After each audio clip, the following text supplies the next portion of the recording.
বছরের শুরুতে আমরা নিউ ইয়ার রেজলিউশন করি যে এবছর নিজেকে বদলাবো, কিন্তু জানেন কি এই রেজলিউশন ব্যাপারটা কিন্তু আধুনিক নয়।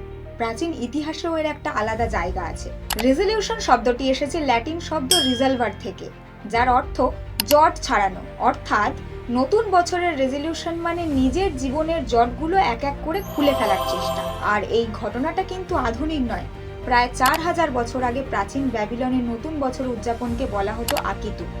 সেই নতুন বছরে মানুষ দেবতাদের কাছে প্রতিজ্ঞা করত। তারা বলতো ঋণ শোধ করব, কথা রাখবো, ভুল ঠিক করব।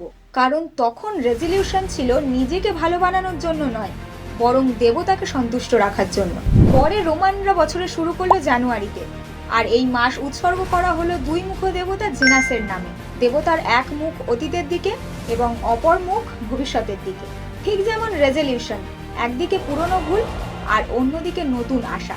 এরপর মধ্যযুগে রেজলিউশন মানে ছিল পাপ ত্যাগ করার শপথ, আর আধুনিক যুগে সেটা বদলে গেল ব্যক্তিগত লক্ষ্যতে, স্বাস্থ্য, টাকা, অভ্যাস আর জীবন। কিন্তু ভাবনাটা একই রয়ে গেল, নিজেকে ঠিক করার চেষ্টা। তাই নিউ ইয়ার রেজলিউশন কোনো ট্রেন্ড নয়, এটা 1000 বছর ধরে চলে আসা মানুষের নিজের সঙ্গে করা একটা প্রতিশ্রুতি।